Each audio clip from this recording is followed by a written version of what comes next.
think I was telling you about tomorrow. I'm gonna try to do a pork butt out there on the Cajun Bandit, and I was looking for a sauce. I've been looking, everywhere, just trying to find some good sauces. I like to try to get stuff local if I can, or I use some other stuff. I like to use something different than just the run-of-the-mill Sweet Baby or something.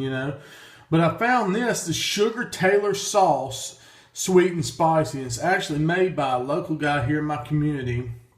It's a really good looking sauce, sweetened with Mississippi honey. It's actually a mustard vinegar based sauce. So kind of like a little bit like the Carolina mustard. It's not quite that sweet. It is sweetened with honey. I tried some of it, and it's really good stuff. It's got, you can really taste the mustard and the vinegar in it, and you taste a little bit of that honey coming through.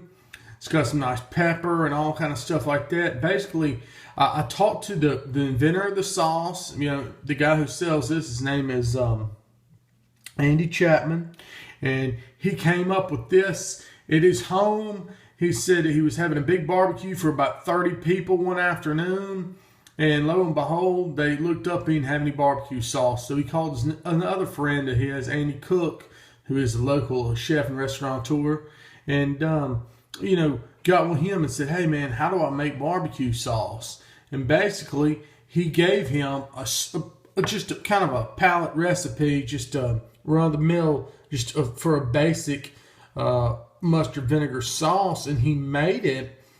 And when he did, he kept tweaking with it, and him and one of his children, Taylor, that he nicknamed Sugar, started just putting stuff in there, that they liked, and using a whisk and all that sort of thing, and whisking it in.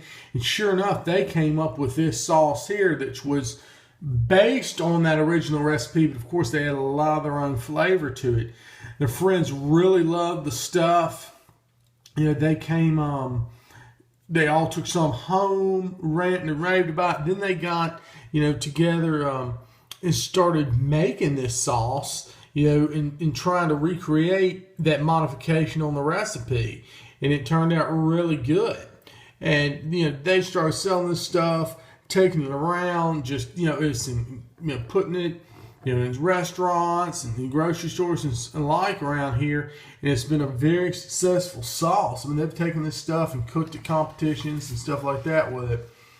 You can put it on anything. That's what they say. I mean, they said, eat it on your mashed potatoes, use it on a pizza, wing sauce, hamburgers, seafood. And I've tried it on ham and what else I put on chicken, stuff that I cooked last week, and it was really good. But I haven't cooked with it yet. I'm interested to do that because, like I said, it doesn't have a whole lot of sugar in it. It's sweetened with the honey, and I imagine it'll cook very well. It's not going to really burn on the grill. But anyway, I just can't wait to give this Sugar Taylor another try and, support a local company like this and a good sauce. It is, like I said, if you like a mustard sauce or it's kind of spicy, it's not too spicy at all. You'd really like this, and it's not too sweet either. It's different, but it's a good sauce. Like I said, I'm going to be trying it tomorrow on that pork butt as well.